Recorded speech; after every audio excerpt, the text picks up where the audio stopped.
Hello everybody, and welcome back to another WandaVision prep video. This is going to be the prep for episode 6, and basically we're just going to be going over some of my top theories and ideas of what's going to be happening in episode 6, and what direction the show's headed in general.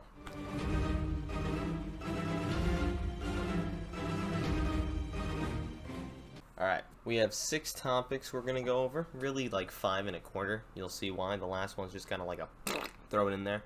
But first, we're going to start with some of the more villainous characters, and then we'll move into some of the other characters and just what could be going on with them, and Westview as a whole.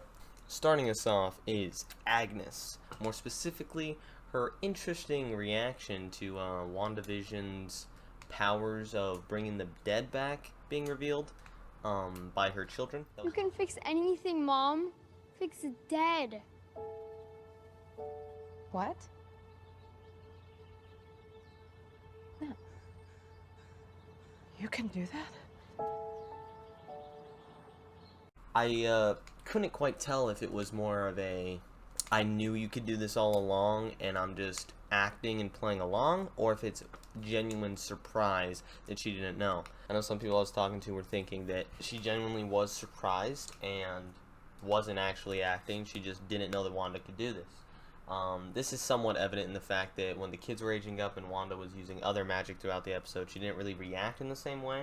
And like she was totally okay with it. She didn't act like it was some crazy new thing. But then when Wanda's powers are revealed, that she can bring people back to the dead, she's thrown off. She acts different than all the other power displays, and she seems genuinely surprised. However, personally, I think it's more likely that Agnes does know what's going on and is just acting. She wants to build the trust with Wanda, but not look super knowing or not be suspicious.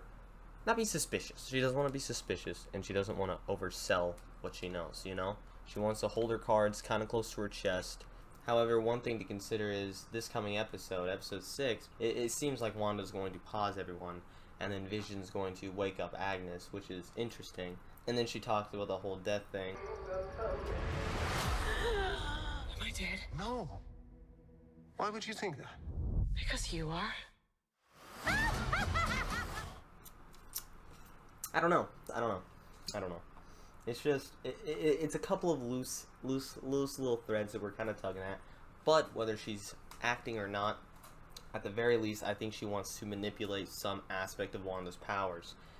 Based on the reaction, whether she's playing them or not, she sounds interested in the fact that Wanda can do this.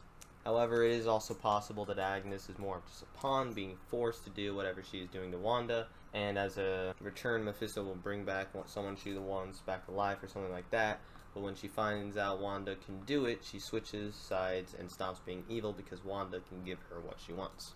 And if that was true and she does switch sides, that could play into the fact that Agatha Harkness was both a villain and a mentor or friend to Wanda in the comics. The next villain we are talking about is Tyler Hayward, acting director Hayward. It's clear from the last episode that Sword had possession of Vision's body and was taking it apart, probably experimenting on it. We could see that he was pretty much all dismantled, laying across the tables with wires hanging everywhere and pieces of him being shuffled around. And it seems as though Hayward or Sword was running some sort of tests. Whether or not that is, like some people have been suggesting, it's to rebuild a version of Ultron, or it is simply just to make more advanced weapons based on Vision's makeup, you know, based off of his parts and what he's made out of. And although it's possible that Wanda may have missed a screw or a bolt when taking Vision's body from Sword, I think that she probably got all the pieces. The only reason there would be a piece left behind is if it was purely for the purpose of storytelling, and they wanted there to be still a piece of Vision that Hayward was experimenting on. No. I think she has his body. So no, I don't think Hayward still has any of Vision's parts in his possession, though I do think he desperately wants to get him back to continue his research, whether that be just weapons or another AI like Ultron. Moving on from Hayward, we go into the possibility of Grim Reaper being the main villain of the series. This would tie in well, as Grim Reaper's brother is Wonder Man, who in the comics is the person they used as the base brainwave like pattern for Vision. So whenever they created Vision, it was directly from Wonder Man, essentially. And we've already seen an Easter egg of the Grim Reaper's helmet in between the floorboards in Wanda and Vision in the second episode, I believe, during the Bewitched style theme song opening.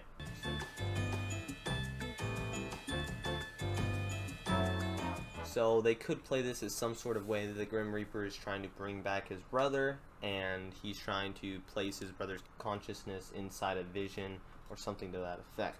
And I can definitely see them going down this road, as when they introduced Vision into the MCU, there wasn't a mention of Wonder Man to be found.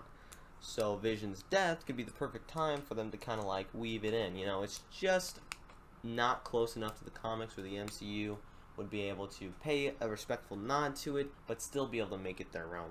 Okay, next, we're moving on from the villains now onto just some of the weird things going on with Westview, most notably the children in this upcoming episode. Up until this point, there have been no other children inside of Westview that we've seen other than Billy and Tommy. So it's kind of interesting that throughout the trailer for next episode, we see tons of clips where there are children in the streets on Halloween. Makes sense, it's Halloween, you know, it's trick-or-treating, and what a coincidence, there was just some suspicion raised by Vision about how come there aren't any other children in Westview. The playground sits empty every morning I walk past on my way to work. So I definitely think this will be interesting, and I think originally I kind of just glanced over the fact that there are now children without really paying attention to what that implies. And it would be strange if it was Wanda behind it. Wanda was suddenly controlling them, because why would she all of a sudden gain the ability to control real kids, you know? She couldn't control the kids before, we haven't seen them up to this point before, and she can't even control Billy and Tommy right now. So it's probably either some sort of projection, you know, they're not actually real kids, or if they are, they were either created recently by either Wanda or someone else who's behind this, or whoever else has some control over the situation is now controlling the kids to try to further the kids thing going on with Wanda. And let's just smoothly transition to the quarter point I have, that being Wanda got goaded into having kids. That's pretty obvious from the start. It's been for the children, you know, every step of the way. When there's an opportunity to try to refocus Wanda's attention onto having kids, that opportunity is taken. It's always for the children. And then she finally does have children. Agnes is there every single time they age up, and these kids are constantly aging up. So yeah, it's just very interesting that all of a sudden there's all these new kids whenever we kind of just made it official and kind of just got confirmation from the actual show that Wanda doesn't have control of her children, not even the ones she created herself, her own kids. Very interesting stuff. All of this is for the children. For the children. For the children. For the children. It is clear this show is putting a big emphasis on the children aspect of it.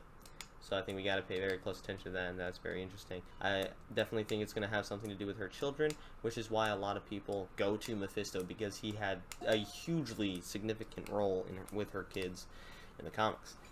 Moving on. Last point. Quicksilver. Who sent him, man? Who brought him here? Now this, I've been getting into some conversations with, because it doesn't seem like Wanda was the one to bring him in. You know, if she created this idea of Quicksilver, then why wouldn't it be her Aaron Taylor Johnson Pietro, you know? And if it was from another universe, why wouldn't she bring in the one that looked like her brother? I don't think it would be that. I also had some people saying it wouldn't be Mephisto or one of these big bads, because they wouldn't be dumb enough to get the wrong Quicksilver. They wouldn't be dumb enough to get a Pietro that doesn't look like Pietro. And I'd say, yeah, that's probably reasonable to assume, but I wouldn't necessarily rule that off just because of that fact.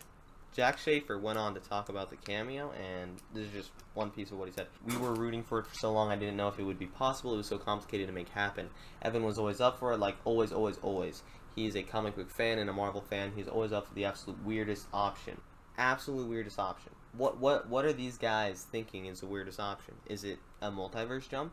Is it a villain in disguise? Is it Agnes or another villain creating this?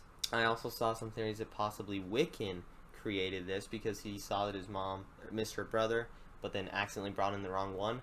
But then that goes to ask, why would he choose that Quicksilver over her brother? If he doesn't know what her brother looks like, why would he know that he has speed powers? And then it goes on to say, and he's a pleasure, truly a pleasure to work with.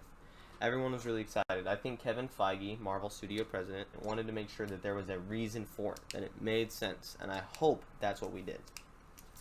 Okay, so I kind of went over this a little bit in the last video talking about Quicksilver, but it's just very interesting, the wording that Jack Schaefer has chosen to use here. It sounds like he was working alongside Feige's image for the rest of the MCU, which is going to go to the multiverse. We know that from Doctor Strange. I think there were some reportings that Doctor Strange might make an appearance in WandaVision, and we know that Wanda's going to be in Doctor Strange too, so that's not hard to imagine that those would somehow connect, and that would be a very reasonable way to explain this Evan Peters. And we may know a little bit more about Quicksilver in the next episode. Once we kind of see like how he acts, you know, we can kind of say, hey, okay, yeah, this guy is the same guy from the X-Men movies. This guy is that Quicksilver. But obviously we won't be able to get an exact read, as the chances are he will be under some sort of mental dampening or control. But it'll be interesting to see if he lines up really well with that X-Men character, or if he's kind of like a mix of the Marvel and the Fox, or if he's just this brand new character. It'll also be interesting to see if the big bad looks like Evan Peters but is putting on a Pietro facade, or if he's dressing up. See, here's the thing. The weirdest option kind of sounds like some big bad disguised as Quicksilver that Evan Peters is also playing. But it just, until we know more about this next episode, it's going to be almost impossible to decipher, because then you just ask, well, why would they bring in the X-Men one? Why wouldn't that villain know that Wanda's brother doesn't actually look like this? Especially if it was a Mephisto. And you have to take in consideration the audio description that seems like it wants to make you think that that Quicksilver is from the X-Men movies. So is that just letting everyone know, hey, this is the same guy who played that character? Or is it actually saying this is that character? We'll find that next episode, but it's really interesting to see. So anyway, guys, I hope you guys have enjoyed this episode 6 prep. I'm really looking forward to this next episode. In the last prep, we talked about the leaks that were out at that point. I thought it was for episode 5. It was actually for episode 6. But yeah, so I'm very excited to see Billy and Tommy in their comic book costumes like we're going to see. And I'm excited to see Vision try to break out. Looks like he was getting sucked back. So that's going to be super interesting. And yeah, I'm just really looking forward to this next episode. So thank you guys for watching all the way to the end of the video. I really do appreciate it. Let me know what ideas you have, what theories you have, and what you guys are thinking in the comments below. And I will catch you guys after WandaVision episode 6. Peace out. I'm the space invader. I'll be a rock and rollin'